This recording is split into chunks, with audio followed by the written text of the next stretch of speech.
subestimei muito esse idioma.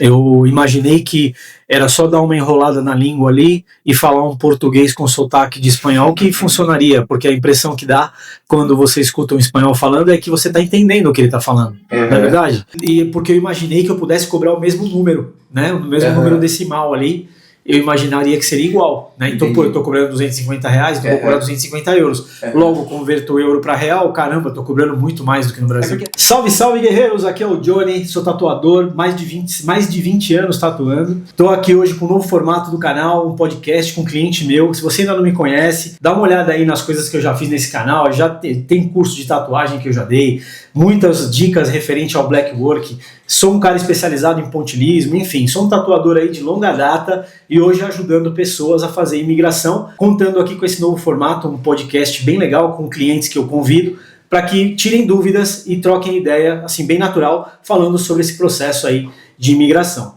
Fechou, guerreiro? Se você tem essa dúvida, quer me mandar pergunta, escreve aqui nos comentários, compartilha com quem você sabe que quer imigrar. Tem coisas que eu não faria, eu estou aqui há 10 anos e tem coisas que eu faria muito diferente de quando eu vim. Hoje eu posso te ajudar, tenho essa experiência aqui e seria um prazer aí falar com vocês. Fechou? Tamo junto, acompanha o podcast, espero que te ajude. Tamo junto e vamos tatuar. Tá bem? Cara, um pouquinho de você. Muito bem, cara. Tô muito bem. Tá tudo muito bem. Família em ordem. Telzão já tá estabilizado. Pra quem nunca viu aí um vídeo que eu contei a história do Tel, tá aí no canal. E a família todos bem, graças a Deus. E você? Tudo beleza, meu irmão? Muito bem, cara. Muito bem, graças a Deus. Maravilha. Obrigado por perguntar. Irmão, tava um pouquinho curioso, né? Acompanhei um pouquinho da sua história aí. E eu queria saber um pouquinho mais o que despertou esse interesse de vir pra Espanha, né? Lá no começo, quando você tatuava lá em São Paulo, passando as correrias do dia a dia que você tinha lá, onde que veio esse primeiro start, né, cara? Aqui não tá legal. Preciso sair daqui, preciso buscar uma coisa nova pra minha vida. Então, na verdade, não é nem que não tava legal. Eu sou de São Paulo, minha família inteira é de São Paulo, minhas filhas nasceram em São Paulo capital. Logo nós fomos morar em São Bernardo do Campo, que é uma cidade maravilhosa. Tô cheio de amigos, família lá, tá todo mundo lá.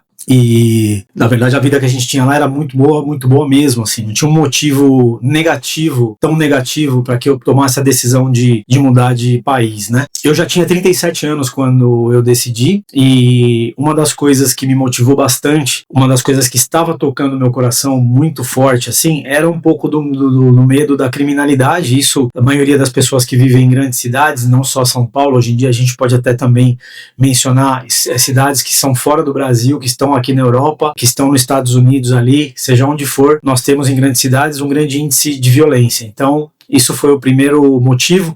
Até nossa dúvida era, vamos para outra cidade dentro do Brasil ou vamos para fora do Brasil?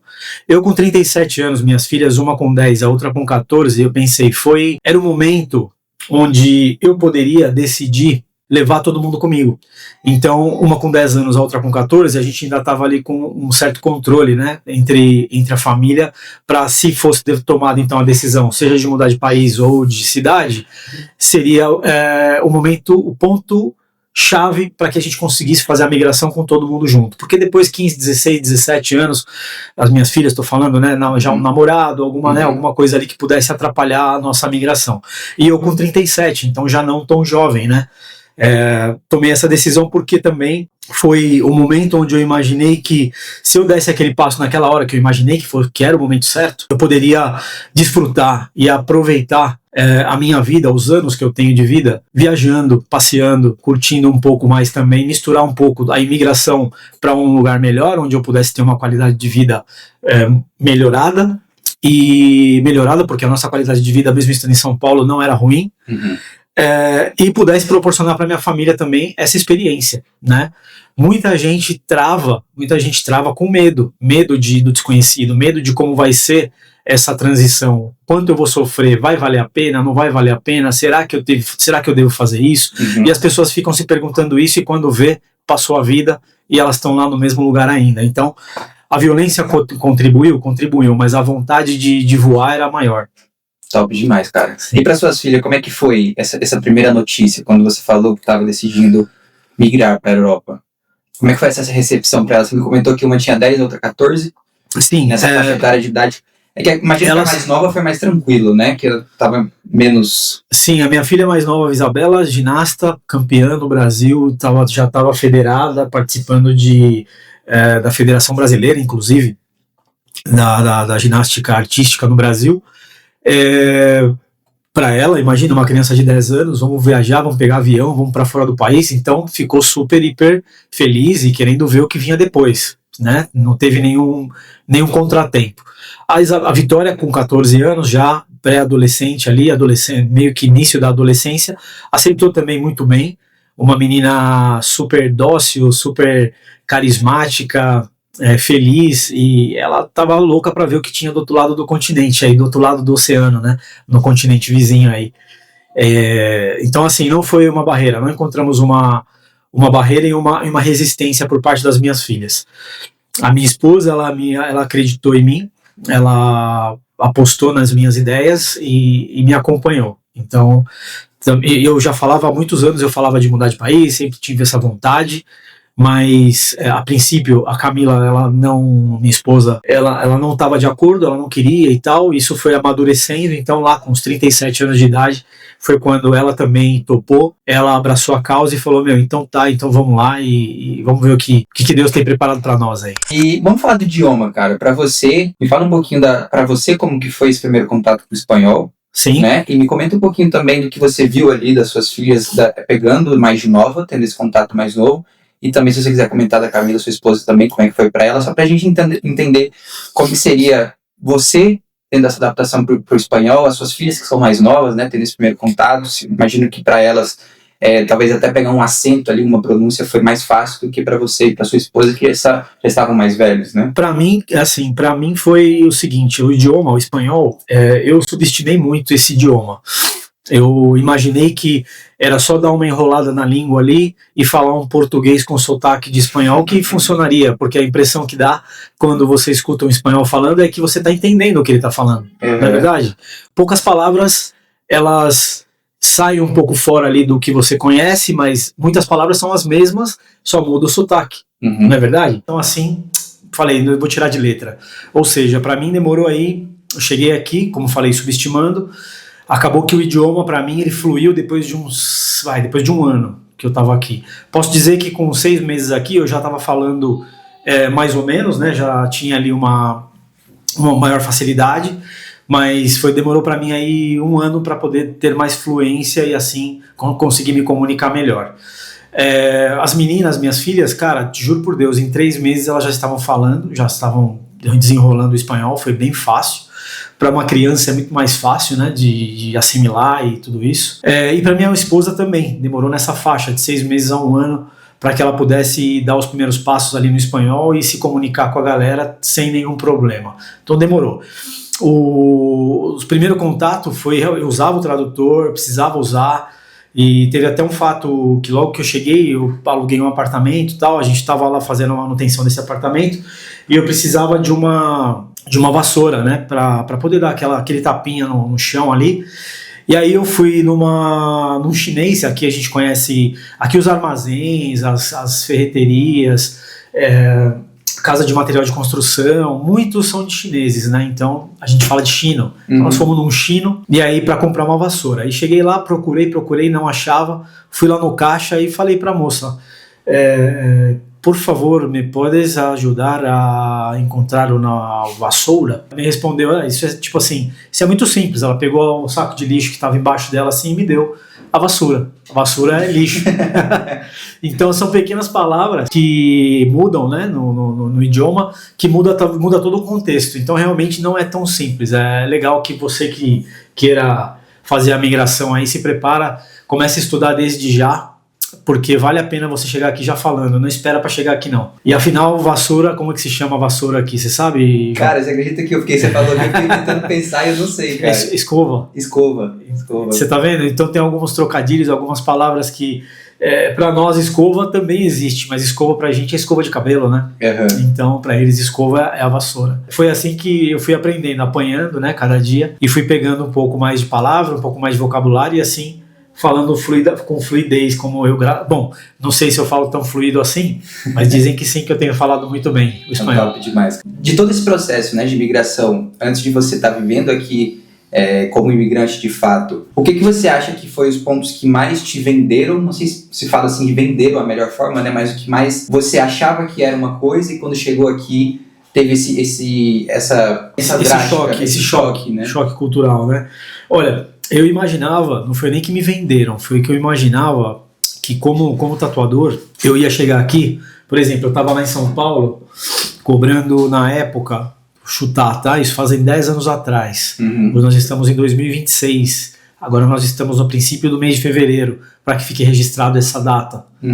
Fazem 10 anos, por exemplo, só um exemplo, eu cobrava, vamos supor, R$250 para fazer um trabalho pequeno, trabalho de valor mínimo. Meu valor mínimo era R$250. Nem lembro se era isso, tá? Eu acho que era. Então eu imaginava que chegando aqui, eu ia cobrar um valor mínimo de uma tatuagem, €250. Vamos falar na moeda de hoje. Hoje um estúdio de tatuagem no Brasil deve estar cobrando, depende muito do artista, depende muito do tatuador, mas isso serve para qualquer produto, tá? Para qualquer serviço. Estou falando tatuagem, que é o que eu vivo, o que eu vivi. Então assim, hoje um estúdio no Brasil, um tatuador pode estar cobrando aí um valor mínimo de R$600. Então na minha cabeça, eu pensei, chegando na Espanha, o valor mínimo que eu vou cobrar vai ser €600. Então isso era uma das coisas que foi um choque muito grande, porque logo que eu cheguei aqui eu vi que estava sendo praticado um valor que, por exemplo, se eu estou cobrando um valor mínimo de R$600 no Brasil, então aqui seria €600, e na verdade não foi assim. Vamos supor que o choque foi o seguinte, eu imaginei isso, então no Brasil era lá os seus R$250, como se fosse hoje, R$600, e chegando aqui, o valor mínimo você encontrava estúdios cobrando €50. Entendi. Até menos do que muitos estúdios cobram no Brasil. Então essa foi o primeiro choque que eu tive, né? O peso da moeda, né? O peso do... o peso da moeda, e porque eu imaginei que eu pudesse cobrar o mesmo número, né? O mesmo número decimal ali, eu imaginaria que seria igual, né? Então, eu tô cobrando R$250, então vou cobrar €250. Logo, converto o euro para real, caramba, tô cobrando muito mais do que no Brasil. Porque até parece um pouco, né? O salário mínimo pro brasileiro. Na verdade, o número é o mesmo, né? O número é o mesmo. A questão é o que você faz com €1.250 e o que você faz com R$1.250. O poder que você tem na mão de compra aqui com €50 é muito maior do que o poder de compra que você tem no Brasil com R$50. Né? Então, teve esse choque cultural, porque eu imaginei que eu ia cobrar o mesmo número, então assim, eu vi que não era assim, porém, o que eu faria com esse valor mínimo da tatuagem aqui é muito mais do que o que eu faria no Brasil com esse valor mínimo cobrado lá. Então esse foi o primeiro choque, né, que eu tive. Logo também teve a questão de, por exemplo, no Brasil nós temos o costume e a tradição, e nós temos também o hábito, né, graças a Deus, de serem pessoas que acordam 5 da manhã, pega o busão lotado, sem miséria, atravessa a cidade, trabalha 8, 9, 10 horas seguidas, volta para casa, descansa e no dia seguinte começa tudo de novo, certo? Aqui outro choque que eu vi que foi, cara, os caras eles valorizam muito o tempo deles. Eles têm aqui aquela chamada siesta, que é onde você tem aquela pausa no meio do dia para você almoçar, descansar, dormir, sonhar, acordar, tirar o pijama, colocar a roupa do trampo e voltar pro trampo. Eu falo todo esse processo porque muita gente, cara, tem uma pausa de 3 horas durante esse período que eu falei da siesta. Então o cara para às 2 da tarde e volta a trabalhar às 5. Alguns param até a 1 e volta a trabalhar às 5 da tarde. Cara, é muito tempo, né? Então esse foi outro choque. Falei, caraca, velho. Então não foi nem que me venderam. Eu escutava falar, mas eu não botava tanta fé. E, cara, como eles valorizam o tempo aqui, isso realmente é algo, assim, bacana e inspirador para muita gente, sabe? Para nós brasileiros. Dar valor ao tempo que você tem, né? Ao tempo que você pode dedicar esse momento aí, de repente, para sua família, fazer alguma coisa para você mesmo durante essa parte, desse período do dia. Enfim, gostei muito isso foi um choque super positivo que eu vi aqui, e se você ainda não conhece, vocês que estão no Brasil ainda não tiveram a oportunidade de vir para a Espanha, de conhecer a cultura espanhola, vale a pena, recomendo. Deixa eu te perguntar, quantos anos você tem de Espanha? Rapidinho? 10 anos. Fiz 10 anos agora em dezembro de 2025. Nesses 10 anos de Espanha, cara, você pensou em alguma vez em desistir? Pensou em voltar para o Brasil? Pensei várias vezes. Eu acho que isso é algo normal que passa na cabeça de qualquer imigrante. Você imigrou, você está sujeito a sofrer muito choque, muito impacto, e sem dúvida nenhuma, creio que isso, eu não vou generalizar, mas 90% das pessoas, em algum momento, do imigrante, em algum momento pensou em desistir, em voltar para o Brasil, ou para o seu país de origem. Afinal, o seu berço, a sua história, ela tá lá, e eu creio que muita gente já pensou nisso também. Durante esses 10 anos eu digo que não foi só uma vez, aconteceram várias vezes esse pensamento. E ao mesmo tempo eu pensei em ser mais forte nessa hora, passar por todo esse desafio, atravessar esse deserto com muita garra para poder lograr, enfim, os objetivos e depois você ganhar o mundo, né? Qual que é o benefício disso? É você chegar a um momento, que é o momento que hoje, graças a Deus, eu tô, onde eu posso decidir para onde eu quero ir sem nenhum problema, porque eu já passei por esse processo. Então eu poderia fazer hoje uma migração outra vez para qualquer outro país, porque uma vez feita, cara, uma vez vida feita em outro país, você já consegue entender quais são os passo a passo que você tem que seguir e fica tudo muito mais fácil. Até porque nem sei se a galera que tá assistindo o vídeo aqui sabe, né? Mas você veio pra Espanha sem a documentação, né? Você veio. Eu cheguei aqui como turista. Que eles falam cheguei aqui né? como turista, irregular. Muita gente fala que você tá não só irregular, que você tá ilegal, né? Ilegal seria você ter você cometeu um crime e aí você tá ilegal por algum motivo criminal. E não é esse o termo, na verdade o termo real e o termo mais utilizado hoje em dia aqui é que você tá irregular. Irregular após um período de 3 meses de turismo, né? Quando você entra, você tem 3 meses. Logo, a partir do 3º mês, você já passa por um período irregular. É onde o visto que você tem já não está mais valendo. Para nós brasileiros pode ser renovado. Esse visto pode ser renovado por mais 3 meses. Você tem que ir lá no consulado e pedir essa autorização. E aí eles renovam por mais 3 meses. Então eu cheguei como turista, tentei, já contei essa história também em outros vídeos, tentei a regularização por descendência de sangue portuguesa e infelizmente não consegui, e fui passando por todos os processos de um imigrante aqui até conseguir a primeira residência. Isso demorou 4 anos para eu conseguir a primeira residência. Nós éramos 4 pessoas, só um teve residência depois de 4 anos. Aí a partir de mim, eu fui pedir a da minha esposa, depois das minhas filhas, e até chegar na nacionalidade. Hoje todo mundo tem nacionalidade espanhola aqui. Eu, minhas 2 filhas, minha esposa e meu filho Theo. Todo mundo hoje, pode-se dizer aí, somos todos espanhóis também.